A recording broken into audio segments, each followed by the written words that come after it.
Agribility. Agribility is consists of UW Extension and the Easter Seals Farm Program. It's a little bit confusing, but essentially when you talk about the work that Amanda and Brian do on Extension, you're referring to us at Easter Seals. And when you're talking about us at Easter Seals, you're referring to the persons on Extension. So we're all one and the same, working together for the Agribility program. In terms of dairy, it's a large industry in Wisconsin, obviously, and one that a lot of our farmers that we work with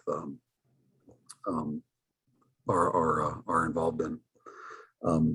As we've talked about in the past, the presentation today is not to make you by any means dairy experts or know everything about dairy, but just to provide a general kind of overview or a snapshot of a day in the life in the dairy industry or some things that they're considering. So welcome. That's all I have, Amanda.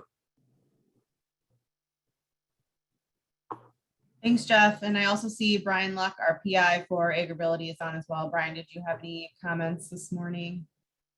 Just good morning. Happy to be here, and I'll let the experts get to talking. Sounds good. All right. So I'll hand it over to Matt and Sandy then. They can share their screen and we can get going. Okay, let me do the share screen right away. Amber, you said I'm supposed to do something with audio. Do I have to go to advanced to do that? No, you just have to, on the bottom, it's after you hit share screen, it will ask you if you want to share sound.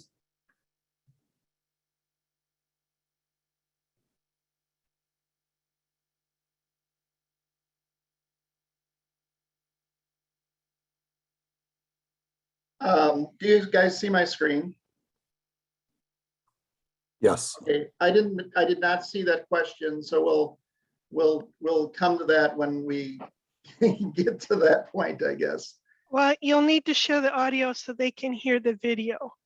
Right, but Okay. I didn't see the question where I was supposed to click to do it. So we'll proceed ahead, and we'll probably have a little technical discussion just a couple slides from now when we do that.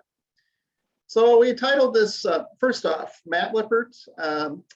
I'm a dairy and livestock agent in central Wisconsin in Clark and Wood counties. Depending on how you measure it, Clark County, Neillsville is the largest dairy county in the state, or certainly one of the largest dairy counties in the state. And so the other thing I would say is I'm a partner in our family dairy farm. We've been around for a century, and we're going to talk about a wide scale of type of dairy farms today. And I've kind of lived a number of these. In the 60s, when I was growing up, we shipped milk by can, which was even backwards back at that time. And we milked like a dozen cows. And then we went to 40, and then 100, and then 250, and now we're 600 cows. So we've kind of lived all those stages of that.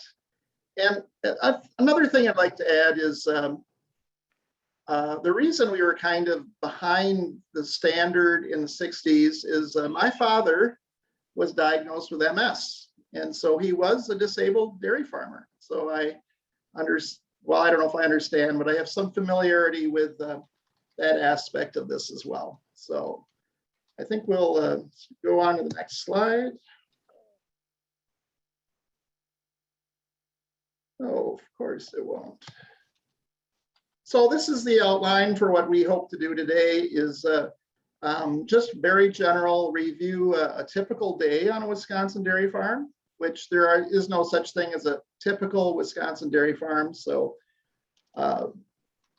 we'll also address that maybe a little bit in the second area, discuss different dairy enterprises and their uniqueness, and we'll address ergonomics as well. And I think we'll have plenty of time to answer questions as well. So let me see how we're going to do this.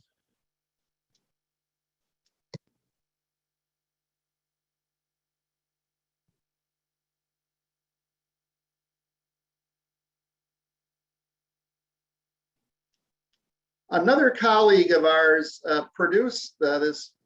They had a great farm that cooperated with them and produced this YouTube video.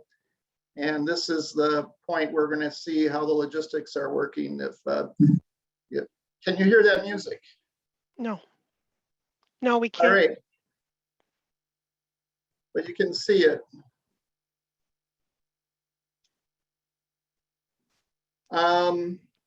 Amanda, do you want to originate this from yours, since I never saw that question about the video? So if you just tap on the share screen button again, on the bottom of it before you hit share. Not that button. No. I got to go back to the, Yep, go back to Zoom. Matt, I think all the controls might be at the top of the screen now. If you see view options up there at the very top. Might be under there.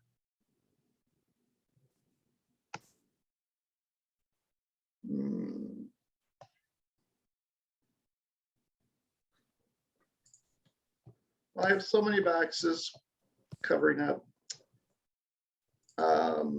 Participants, maybe more.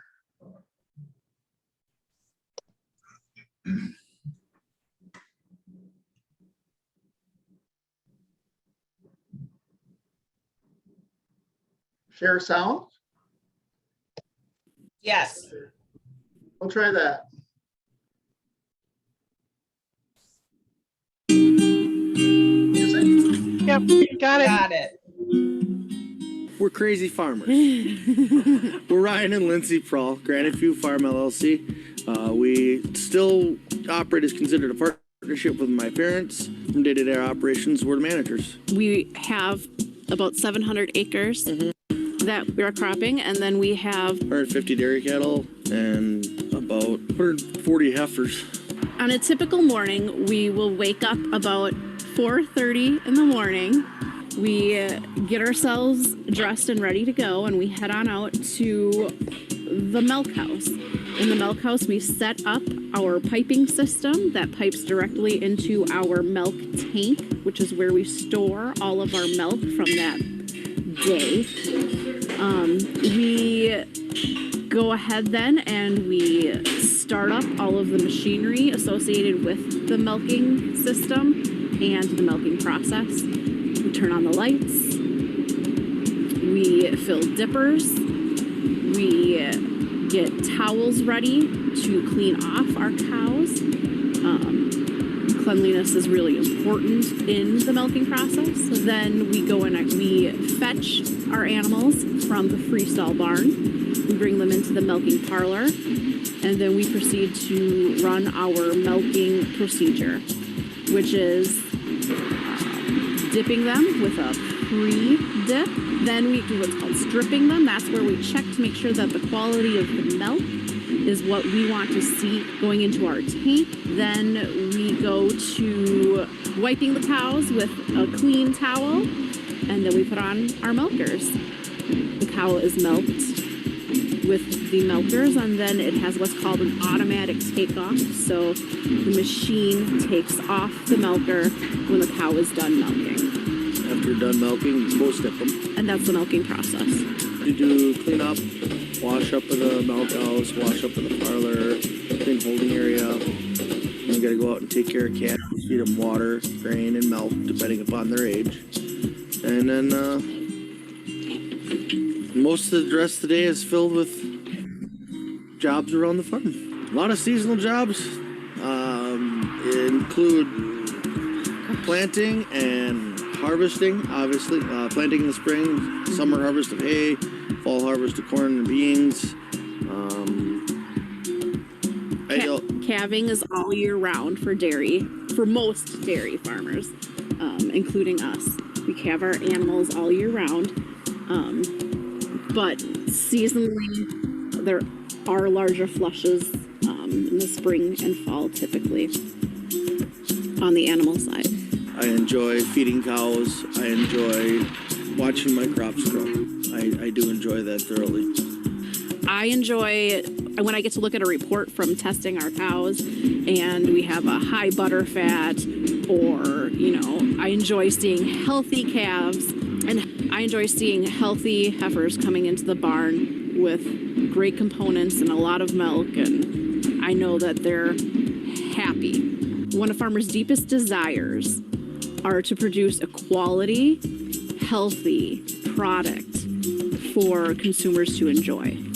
Consumer trust in farmers really is important to farmers in order to continue to produce the products that you are able to enjoy. The rewarding thing is being able to raise my kids, show them how to work, be able to work with my wife, even though some days we don't get along. Yeah. But I think the most rewarding thing at the end of the day is that family, raise a family.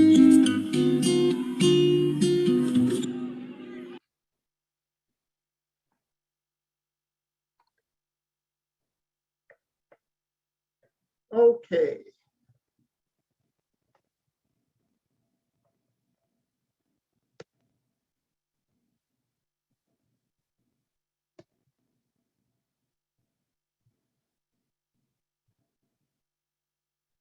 Are we all back together from the video? Sir. Yes. Okay. So we'll cover some, rather than take a bunch of questions right now, I think we'll move on and talk about some things, and maybe that'll answer some of your questions before we get to them. So what we saw in the video of the Prauls is very much a traditional family-sized farm where they're doing everything. Really not much for employees. They're keeping these really long hours, you know, getting up before the sun's up, and then the cows want to be milked about 12 hours later. So that sets you up for kind of late nights as well.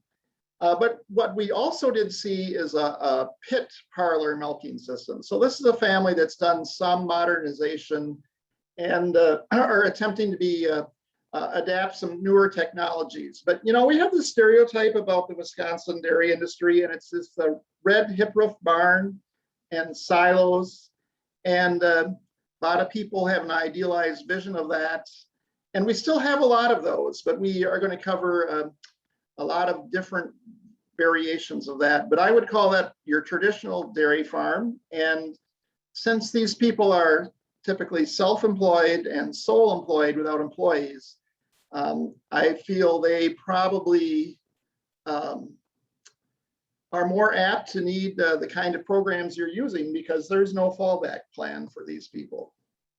So we already saw in the video that I will just characterize that dairy is among the highest labor requirements of all agricultural enterprises. You know, we talk about dairy farmers retiring and becoming beef farmers, and they consider themselves retired because they don't have to do that, intensive management, milking the cows twice a day. The feeding requirements are also a lot higher because the cow is metabolically zoomed up making milk, and so there's more manure, there's more feed, and there's twice a day. So it's really a high labor requirement agricultural enterprise every day, you know, twice a day, 3 times a day. And so I'm also highlighting here very low flexibility of hours. These chores need to be done when they need to be done. And if you don't, you're not going to be a dairy farmer very long, because you're not going to be successful. It's outdoors a lot. We saw that in the video as well. There's crops, the barn's kind of outdoor situation. Some people look at it as a positive, but when we have Wisconsin winters or heat in the summer, they really don't have a choice. So it's not all a plus to be outdoors. As far as safety things, they're exposed to large equipment, tractors, feeders, planters, large livestock. Cows are a pretty gentle species, but they have their moments, or certain cows have their moments, and you can get crushed by an animal that's not attacking you. You're just in their way. So that's also a safety issue.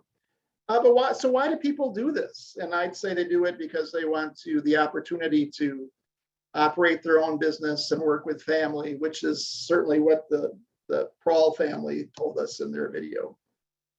And we also covered that milking needs to get done, feeding needs to get done. Feeding isn't a once a day thing. Feeding is multiple times a day, multiple products. We have to haul that manure away from the cows, put some bedding material down to keep the cows clean. We saw a lot of calves in the video, so farmers are raising their future herd. And we saw that they're producing that feed, planting, growing, harvesting, storing feed, multiple types of feed, grain, hay, silage.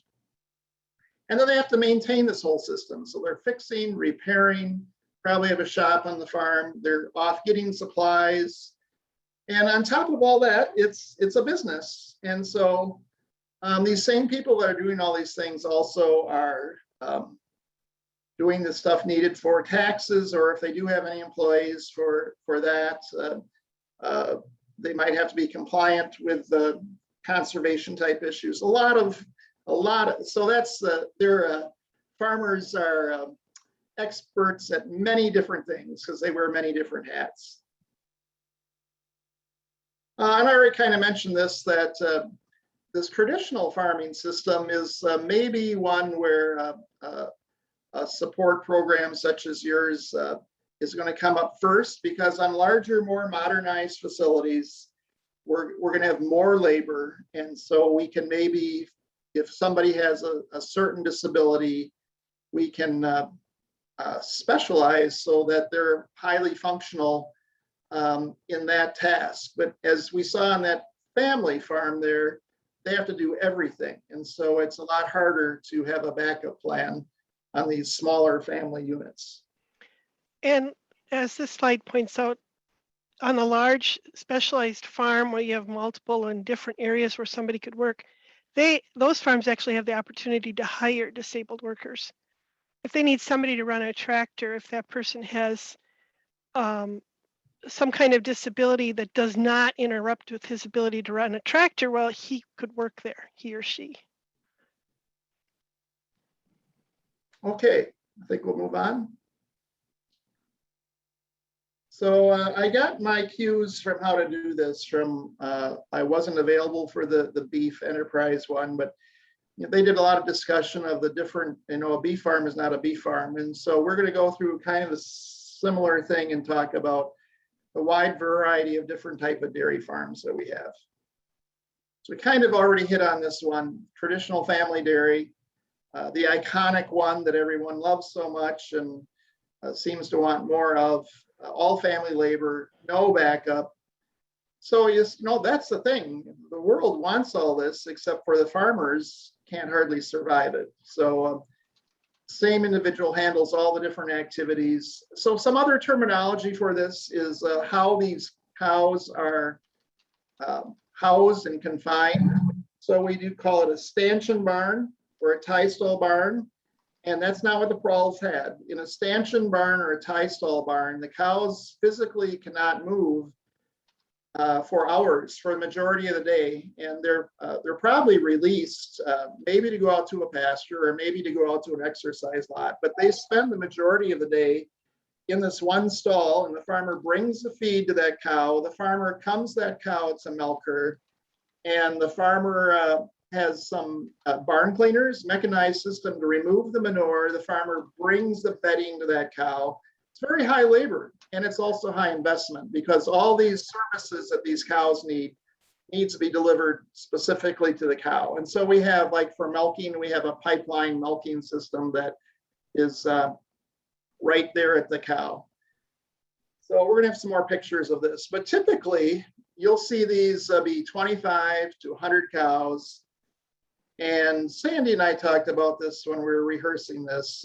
In my mind, even though we keep on trying to invent more labor-saving devices, a person is very fully employed by themselves if they're milking 40 to 50 cows. So if you have 100 cows, that kind of implies that it's a family situation. And if it's 25 cows, there's not enough income generated. So it really implies that there's off-farm employment. Probably they're looking for their insurance because they're a small business and that's very expensive for them to do. But even at these 100 cow size, if it's a family unit, there's probably some people working off the farm to spread the risk of farming and supplement that income. So are you ready to go on, Sandy? Keep going. Yep. So here's some pictures of that tie stall barn. So you on that picture on the left, you see in between the two cows, you see some pipes. That's separating two stalls. And you see a collar on that cow, and you kind of see a chain from that cow is physically tied to that stall. And then we see the white PVC pipe and the stainless steel pipe above. And that's how the milking is done, how the farmer comes that milking. And Sandy, you took some of these, were involved with some of these pictures. I'm going to let you explain some of the rest here. This is a very nice tie stall barn, kept really clean. You'll see all the white walls. They have a mattress down underneath the feet of the cows so the cattle can lay. It's covered with some sawdust. There's a gutter behind them. The cattle are trained to back up so that they deposit manure and feces in that gutter. And to make it safe for the animal and for the human who has to cross over that, this particular farmer has a grading system all the way around so that you don't inadvertently step or trip into the gutter. You come with your unit, you come between the cows, and you hang the unit, which means you're hooking up the vacuum line, which supplies the pulsation to make the milk come out of the udder, or collect the milk as it comes out of the udder, and then it's deposited into that stainless steel milk line. So you're stepping across and you're reaching up to put the unit on into the milking component above, but then you have to bend under the cow or kneel, drop on one knee to put that unit on the teat ends. You can do the next slide.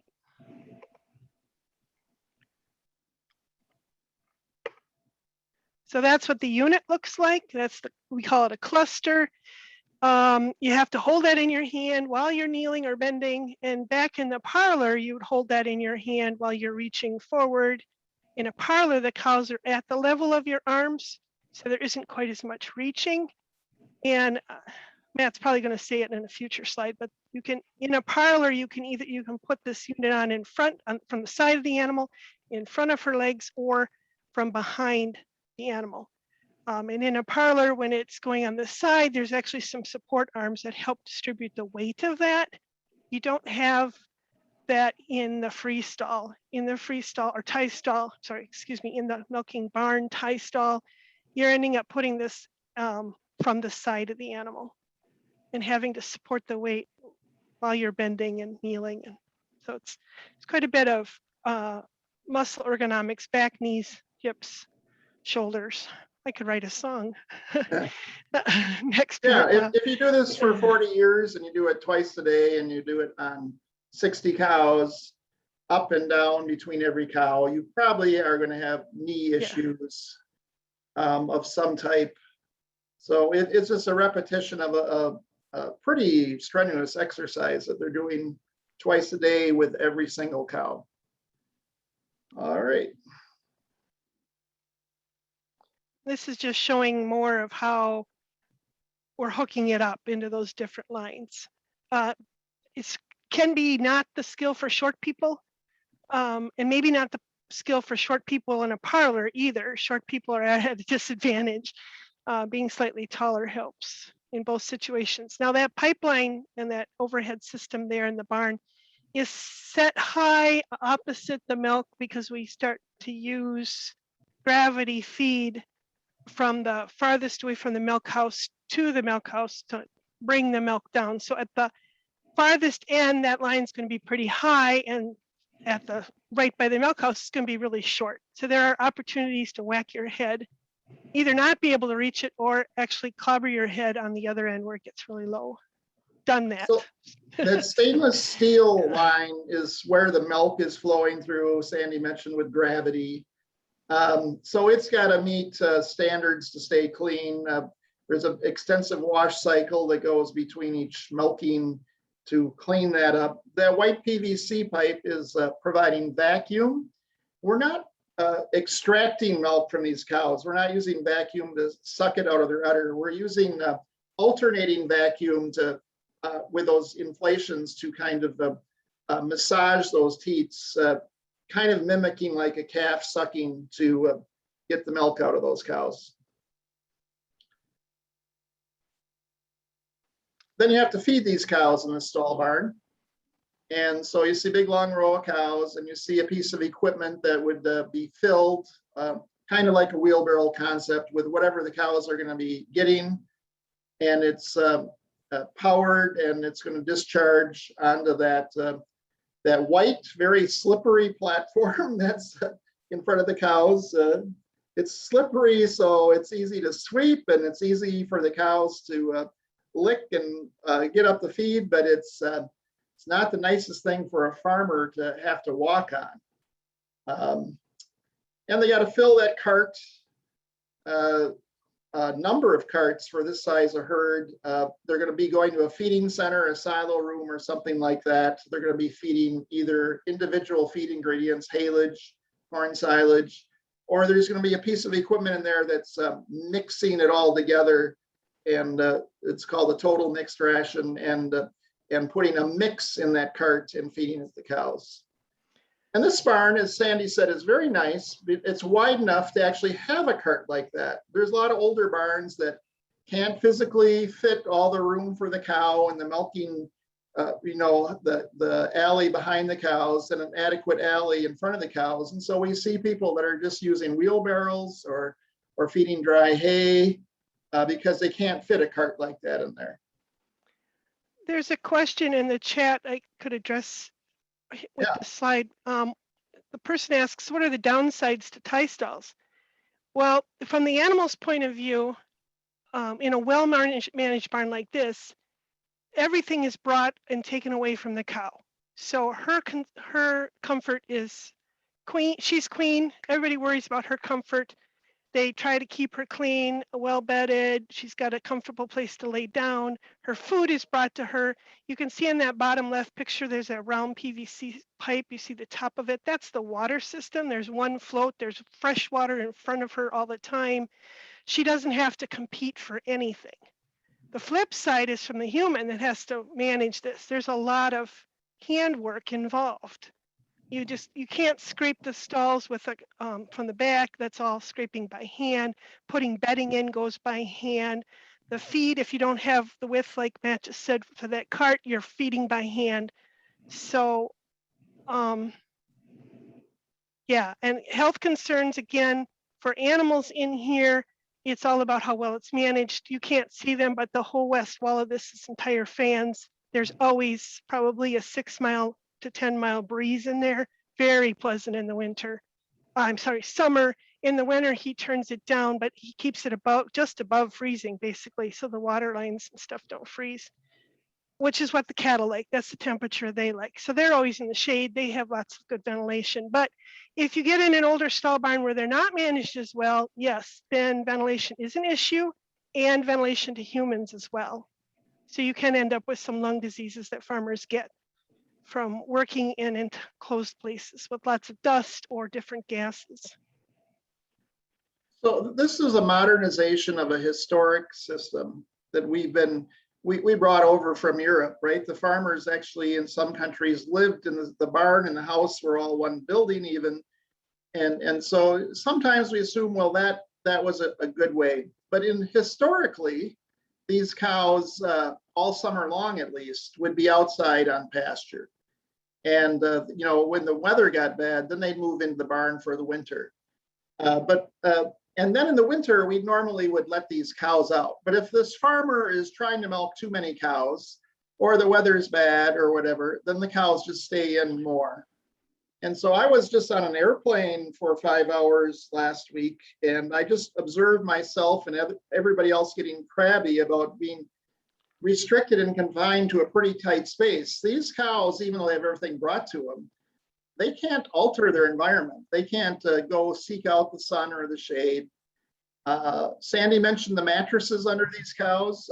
Historically, they used to just be concrete, and we'd see cows that would suffer from larger hocks and so forth. So actually our other system we'll be mentioning later, freestall, actually is in some ways certainly better for a cow comfort-wise. She does have to deal with other cows and socialize, but she can pick her environment a little bit. She can move around to her own interests and so forth. So there's pluses and minuses either way. So I talked about this a few times, grazing. A lot of interest from probably some of you in organic production because it is considered more cow friendly. It's actually a requirement for organic producers to utilize grazing as much as possible. We still need to be able to house those cows in inclement weather. Now, if you think about a beef cow, they don't, they might have a windbreak and that's all they need. And that's true for maybe our dry cows, cows that aren't milking, that are getting ready for their next lactation, or replacement heifers that are older animals already. But cows that are getting milked have a little higher standard of protection. All this delivering the feed and removing the manure that we've been talking about is not quite the same when these cows are out grazing. Now we're moving fences, we're moving cows to different paddocks, different pastures. We're not dealing with harvesting equipment and large equipment. And because of cows typically produce less in that environment, so we invest less in housing because the cows spend more time outside. This is not the predominant housing management system in the country. Certainly the very largest dairies don't graze, but it certainly is a component, and so I thought we should discuss it. So this shows a little bit of the seasonality of grazing. We got the left, we got spring, and on the right we have fall. And this is on our dairy farm. Our milking cows don't graze, but our dry cows, which assuming that's the terminology, cows are hopefully going to calve about once a year, and they're going to milk about 10 months of the year, and then they're going to be dried off. They're going to be given a vacation, and they're going to rebuild their udder, put nutrients into their upcoming calf. And so they can kind of get a 2-month vacation once a year. And on our farm, that works well for dry cows. Yeah, it's maternity leave. It's not vacation. Yes. Except for after they have the birth, they're not on leave any longer. Right? Nope. 5 minutes after, they're back to work. It's before birth. Yeah. So, we see on packaging of dairy products this idealized thing about cows on green grass and blue skies, but we talk about it as dairy farmers that there's probably more days of the year than not that if we have a well-built, comfortable barn, the cows are going to elect to be in the barn rather than outside. If it's very cold, if it's raining, if it's very hot, those fans and shade that Sandy mentioned, there's a lot of reasons why cows would like to be in a barn. So this is my place again. We have some very nice improved cattle lanes, but we have some that we haven't got that far yet, and mud and things like that. And this is an issue for the operator as well.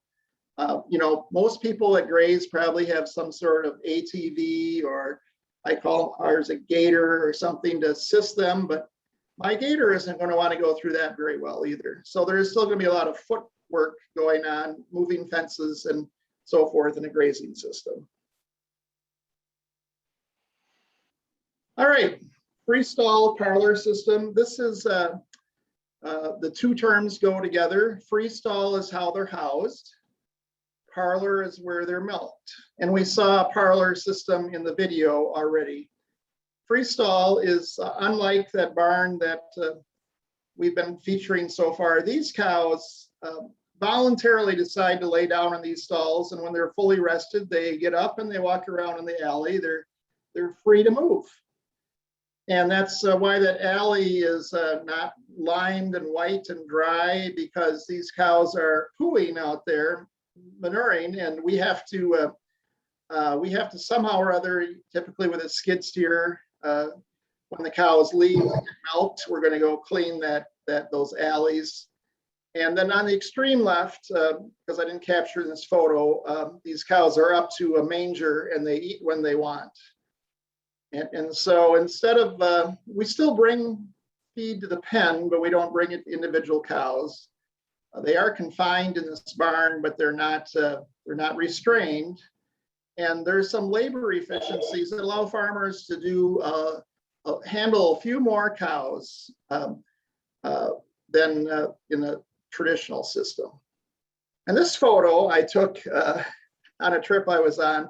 This is actually a floating freestall system in the harbor in Rotterdam in the Netherlands. And those are not red and white Holsteins. That's a native Dutch breed of cattle there. So these can be placed just about anywhere, but you see that's open and airy and naturally ventilated.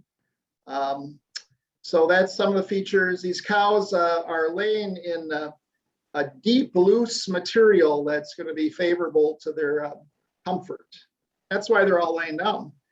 So some variations of this would be bedded pack, which would be, instead of having stalls, you just have an open room, an open pen, and the cows would lay in there as they wish. They can sprawl out any way they want. It's very expensive for the farmer because they have to put out a lot more bedding out there to keep the cows clean. One version of that is a compost barn where they manage the bedding that it actually composts and deteriorates, so it helps them keep it clean. These systems can be naturally ventilated, mechanically ventilated. I already covered the cleaning. So there's a lot of jargon and terminology that goes with these systems. So here, the picture on the right we saw already. We talked about that feeder. Just imagine the efficiencies that we have on the left. You know, that feeder that's, I don't know, 20 times larger, and it's driven by a tractor, and it just goes by and it delivers that feed to all those cows at once. We can feed tremendous more efficiency. I should point out on that picture on the left that we have a thing called the self-locking head gate in those cows in the front. So we can pull a lever and capture cows if we need to vaccinate them, or maybe if they need to get bred or looked at because they, someone in the parlor said they were not milking as well as normal or something.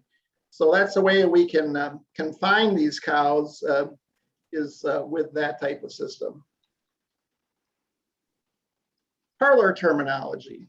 So if we just take that old dairy barn and we build a freestall barn, we don't have the money left over typically to build a parlor. We'll just run the cows through that old parlor yet. Certainly it's a lower investment thing. It's not as labor efficient. Sandy added the step up. So remember that problem with a flat barn is you had to get under that cow up and down every time. So sometimes we modify these flat barns with the cow gets trained to step up fairly high so that we don't have to stoop as much to get at her udder. And then we saw at Prawls that they had a pit system where the milker was actually lower than the cows. There's two main styles of that. There's a herringbone and a parallel. The herringbone system is the milker is attached in front of the cow's legs, and the parallel, the milker unit comes behind the cow's legs. I think that's what you're seeing at Prawls. And then the very largest farms are using a carousel system. So they have a big platform that can house maybe 80 cows at a time. The cows enjoy a nice slow ride around the carousel. And so they get on and the cows pivot on this thing, and different workers or different washing, prepping, attaching milker are done at different positions around the circle. And by the time the cow gets off, she's done. Questions there? So here's a picture of a pit type system just getting built on the left. So you can clearly see the pit that the workers are going to be in. And so there's got to be steps down in there and out. They're not installed there yet, but in the picture on the right, you see all those people posed in the back of the parlor there. They're sitting on parlor steps. So that's a thing there. Again, this is a brand new system, and you see it's really spotless. But another thing I think this depicts is how many more people typically might be on these larger farms working in different capacities with that herd versus that traditional system. Sandy, are we good to keep going? Yep, keep her going. Then there's robotic milking. And I think a lot of people have heard this. Sometimes we call it AMS, automated milking systems.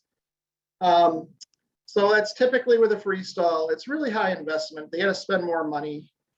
It's actually pretty scale neutral in that every 50 or 60 cows, you need to install another robot. So it actually is pretty viable for smaller farmers because a big, huge dairy might need to spend a lot of money on dozens of these things, where a small farm spends the same amount of money on just one or two. It does reduce labor, but it doesn't eliminate labor. You still have to be checking on your cows. So actually what it is shown here, is that there's on the left there, you see that red in the corner there, there's a robot station in the pen.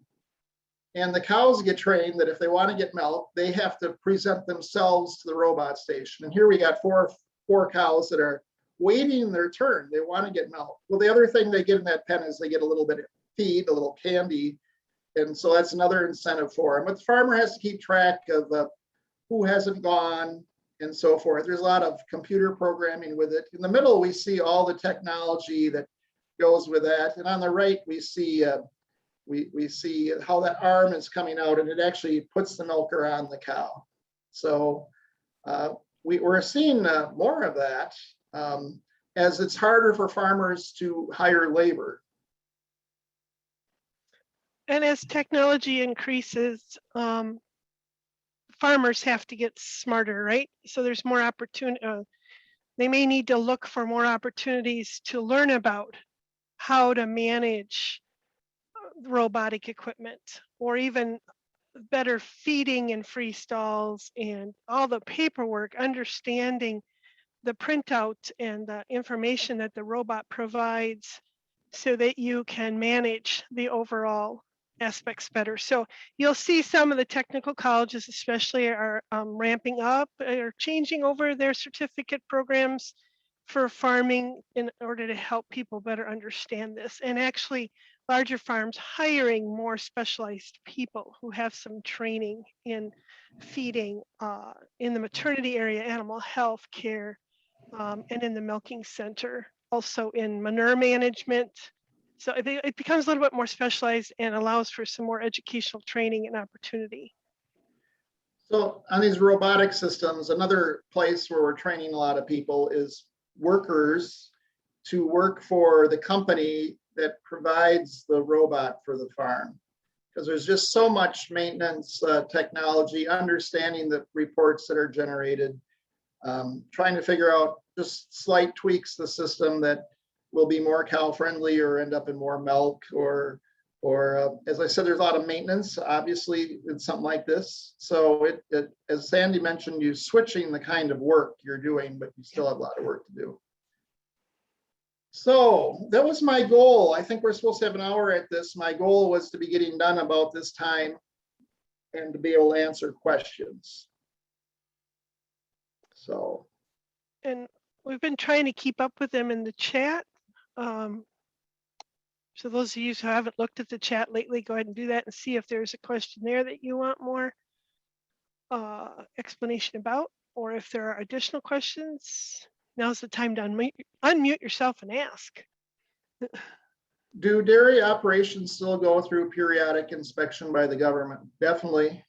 Yes. Farmers pride themselves in the quality standards that are required to produce milk. So they have to be inspected. Every load is tested for bacteria counts. Every load is tested for drug residue, which cows periodically get mastitis, would typically be the thing. So they get an udder infection. And when you saw the prawls stripping out that milk, they're checking for signs of that. And we have a great record in this country of very low levels of milk that carry drug residue. Like it's 0.0001, like nationally, because farmers know that so we're actually using less antibiotic and using more other methods to treat cows and trying to create a better environment for cows so that they're less prone to needing things like antibiotics. So I think I covered that one. Can I jump in too, just to ask you to give a follow-up? It's not only the government that does the inspection, but it's actually the folks that they're selling the milk to and other inspections that they have to deal with as well, correct? Oh, yes. I think I'm going to stop sharing the screen. I think then you'll see me. That'll be way better, right? So, you know, for consumers, a huge issue is, I see these cartons of milk and it says BST free. There's hardly any milk in this country any longer of cows injected with recombinant bovine growth hormone because the supply chains, the co-ops, the processing facilities made the farmers sign contracts that they wouldn't use this because there was no market for it. So there's an example of private industry. A lot of people don't realize it. There's like hardly any milk in this entire country. That's like a failed business. The company that made, well, it was originally it was Monsanto, and then it got sold. The company that made the BST, it's no longer being utilized. And another example, I'm going to ask Sandy to comment on a little bit, is farmers participate in a program called Farm, where they certify the cleanliness, the humane treatment, the best practices they use, and they get an audit, and they, if they have an area that needs to be looked at further, they get advice that by the next time they get audited, that they should address that practice.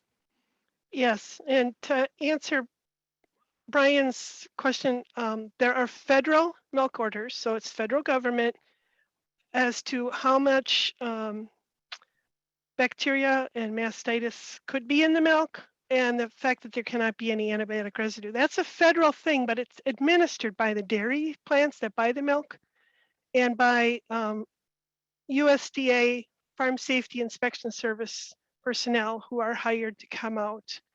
So it's the dairy plants that are, as Matthew said, that collect the milk, the bulk tank milk every day and run the tests. And if they find a positive, they ditch it back to FSIS to follow up on. And then FSIS inspectors are coming annually, I think, to make sure that you pass inspection.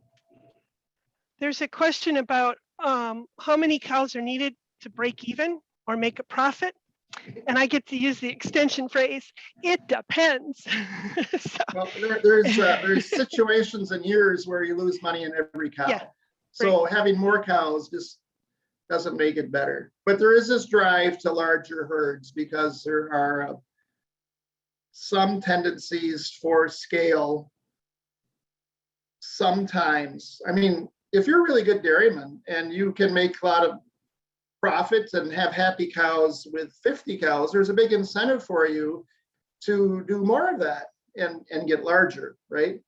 But there is, we're seeing rapidly this average herd size in the state increase. And is that about profit, or is that about people retiring and not wanting to reinvest in the new, bigger, more modern facilities, or what? There's a number of different factors, but we are 20 years ago, the average, or 30 years ago, the average herd size in the state was like 80, and now it's about 150, so about a doubling. And we have in the state, we have on specific facilities, we have 3,000 to 5,000 cows in one place, all the way down to our plain faith people, our Amish, who are still milking by hand under 10 cows. We have all of those situations. Do farmers grow crops for feed, or they purchase all? So in the video of the Prowls, we saw him out planting, and we saw pictures of his crops, and We saw some mowing of hay. So farmers try typically to grow a lot of their feed, but most farmers, specific types of feeds, maybe protein supplement or mineral and vitamins. Most farmers are going to be buying that some way or other. And some farms, we go to the #1 dairy state, California. They specialize just in milking cows, and they buy a lot more feed than we here in the Midwest tend to grow a lot of our feed and buy some of our feed. This is Craig. I have a question. I heard somebody make the comment that before a dairy farmer expands or plans to expand their herd or to invest in that, nowadays that they really need to make sure that there is really a buyer of that milk at the end, because maybe the market right now is not, people aren't looking to purchase additional milk. Is that true, or is that just a story? It's very valid. So Wisconsin enjoys the most competitive environment, the most possible buyers of any state in the country. There's entire sections of the country where there's one co-op, and unless you're processing that milk yourself, that's your option. And so you would definitely have to have that co-op on board if you were going to expand or start. So we, 5 years ago, that wasn't the reality in Wisconsin. It was like, if you wanted to start milking a few cows, there'd be somebody to buy your milk. And now the comment you heard is definitely true. You should make sure that your co-op, your private place, wherever you're intending to sell it, are on board with you to, especially if you're doing something major. But we're actually better off in most of the country that way, in that there's more competition for milk here than most parts of the country. The organic dairy buyers are even more limited with their capacity for how much they can procure. So you really got to be careful if you think you're going to, somebody says, oh, I'm going to ship organic milk, they got to really make sure they got an organic contract. And that certification is about a 3 to 4 year process. You have to have organic certified cows, so they have to start out as organic certified calves and be fed only organic feed. And so it takes a while to create an organic cow. And that Amish fellow milking 10 cows, I'm not even sure how much market is left going forward for that fellow, because we've pushed to a grade A standard now, and some of that canned milk, he may not have enough volume or the quality. He has to be very careful and make sure he's got somebody who's willing to buy that small of quantity. And they get paid less. They get paid paid quite a bit less. Yeah. Sandy, Craig, that was a great question. But while you're at it, can you just rattle off some of the places that our milk does go, and maybe quickly the different standards? Because I know in a past life, I worked on milk hauling and cheese versus grade A versus other things. And don't take too much time here, but just to educate our attendees, where do we sell our milk and where does it end up? So nationally, there's a very large co-op, Dairy Farmers of America, that has almost a monopoly in the southwestern US and so forth. A lot of milk goes to a co-op. And in Wisconsin, by law, every farmer, for marketing, is a member of a co-op, but the co-op may be just like a window between them and their private processor, because the co-op is supposed to make sure the private processor is fair with them. So in Wisconsin, we have a lot of smaller cheese factories that maybe only have a dozen farms, and they have a very personal relationship with their farmers. In Wisconsin, the number usually here is like 85% of our milk gets made into cheese. If you go to Florida, it's like 90% of the milk goes into the bottle or a fluid. So we have these regional differences. But we have this really strong, and you've seen the University of Wisconsin promote master cheesemakers. We are really promoting our cheese production capacity here in the state of Wisconsin. And as far as you had where does the milk go? Oh, standards. So the federal standard is, I'll take one example. We get beat up on it versus our European and international competitors. Our standard for the amount of somatic cells, which is an indicator of mastitis infection, our federal standard is 750,000. In a lot of other countries, it's 400,000, but our actual average per farm is under 200,000 now. So even though we got this high threshold, it's not happening in Wisconsin. It's harder to produce to avoid mastitis in Alabama when they have hurricanes and 100 degrees and humidity. But we're producing a really a pretty nice milk here, and we're making progress on it getting better, where our one measure somatic cell count continues to drop. Too long of an answer, right? Perfect. Thank you.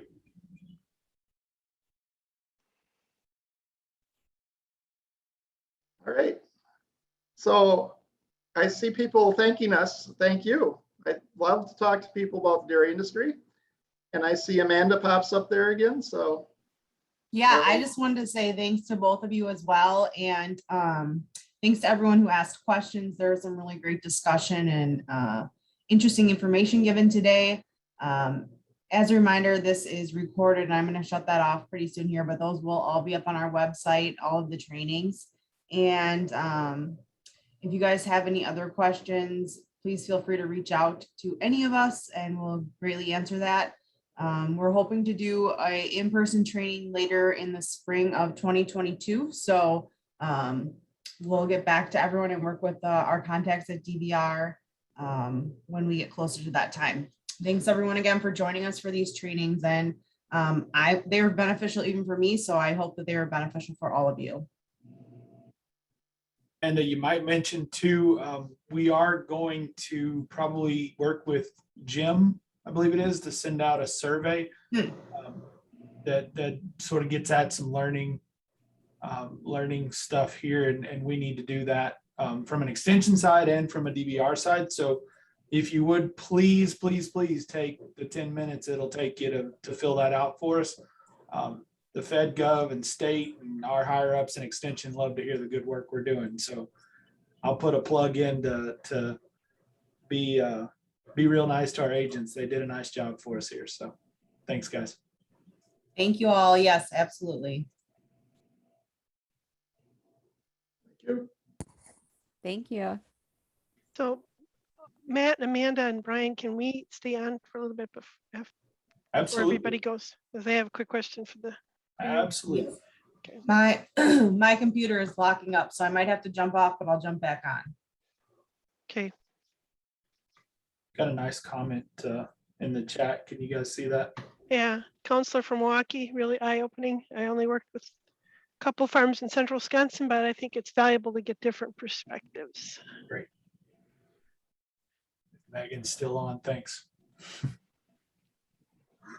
Well, I think we discussed some social issues as much as ergonomics. When you're asking, people are just asking general questions about questions they have about the dairy industry, right? And that was a lot of what was with the other presentations as well.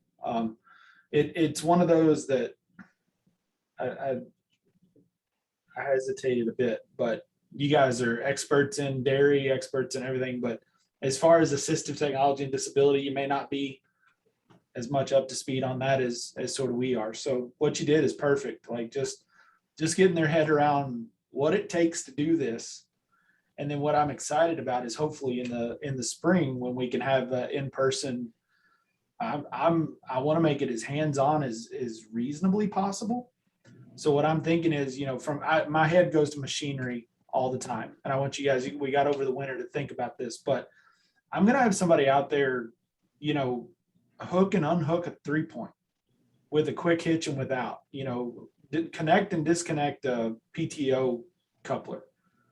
And just, with all of this in mind, if there's a small piece of equipment we can purchase that automatically connects the PTOs, it takes a lot of effort out of that, right? And so if we go through the dairy, or if we go through the heifer part of Marshfield, it's going to be in Marshfield. Good. Yeah. What can you all, what can we show? Well, they could put a unit on a cow. Those cows are used to coming through the parlor and having student Right. help. So they could literally milk a cow. And it's not